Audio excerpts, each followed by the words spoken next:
Bonjour, aujourd'hui je vais vous raconter mon histoire. Il y a 2 ans, j'ai rencontré un homme qui semblait être tout droit sorti d'un conte de fées.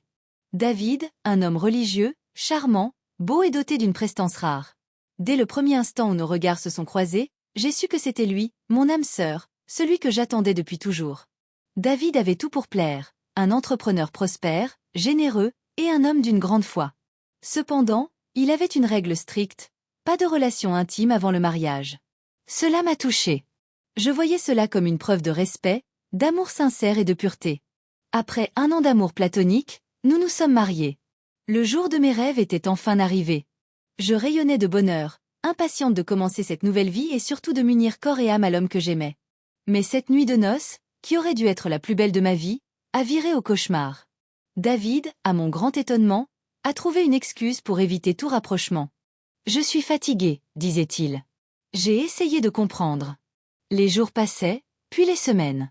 Chaque fois que je m'approchais de lui, il me repoussait doucement, inventant une nouvelle excuse.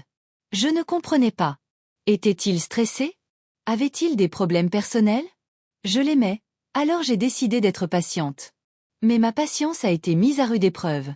Un soir, alors que je prenais une douche, quelque chose d'impensable s'est produit. Le frère de David est entré dans la salle de bain sans prévenir. J'étais stupéfaite. Avant même que je ne comprenne ce qui se passait, il a tenté de me toucher. J'ai crié de toutes mes forces. David est arrivé en courant. J'espérais qu'il me défendrait, qu'il demanderait des comptes à son frère, mais ce qu'il m'a dit m'a glacé le sang. « Chérie, s'il te plaît, accepte. C'est pour notre bien. » Mon cœur s'est brisé en 1000 morceaux. J'ai refusé catégoriquement, en hurlant que je n'avais jamais entendu parler de telles absurdités. Comment l'homme que j'aimais pouvait-il me demander cela? Je suis sortie de la salle de bain en larmes, enfilant rapidement des vêtements. Quelques instants plus tard, David et son frère m'ont convoqué au salon pour discuter. Ce qu'ils m'ont révélé à ce moment-là a bouleversé ma vie à jamais. David a baissé la tête, incapable de me regarder dans les yeux. Puis il a lâché la vérité. « Je suis impuissant.